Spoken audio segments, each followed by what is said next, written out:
Le procès de l'acteur Saïd Bogota, aperçu dans le film Pattaya, s'est ouvert ce lundi 13 septembre à Évry.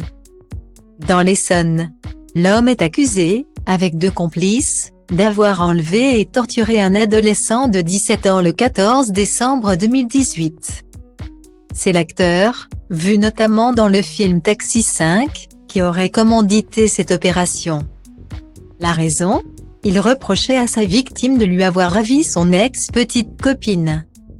Des faits qu'il a en partie reconnus, même s'il conteste l'intention d'homicide.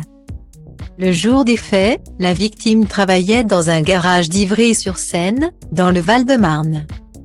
Aux alentours de midi, un prétendu client l'aurait attiré à l'extérieur, prétextant une réparation à effectuer sur son Audi.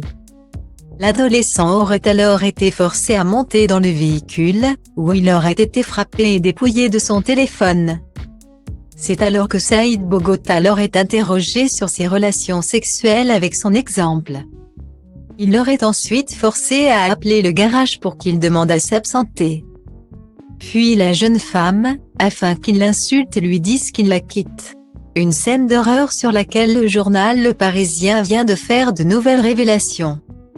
Selon les dires de la victime, elle aurait été amenée dans la cave d'une résidence à Saint-Chéron, en Essonne, où elle aurait été frappée à coups de clé à molette et gazée.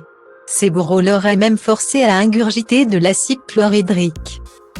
Mais une personne de la résidence, incommodée par le bruit, serait descendue, mettant l'équipe en fuite. Le calvaire ne se serait pas arrêté là pour l'adolescent, qui aurait ensuite été emmené dans un champ.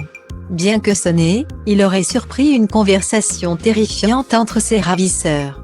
« Non, je suis obligé de le tuer », aurait dit Saïd Bogota à ses complices, lesquels auraient rétorqué « Non, si on fait ça, on est dans la merde ». Mais l'acteur aurait insisté, précisant qu'il serait allé trop loin et que la victime aurait vu leur visage. « Il faut le terminer », aurait-il ainsi conclu.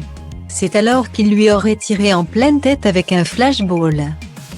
Même si le jeune homme a feint d'être mort, ses bourreaux auraient aspergé ses jambes d'essence avant d'y mettre le feu. Par miracle, l'adolescent serait toutefois parvenu à se relever et à prendre la fuite, avant d'atteindre un pavillon où une femme lui serait venue en aide. Des faits d'une horreur absolue dont Saïd Bogota doit désormais répondre devant la justice.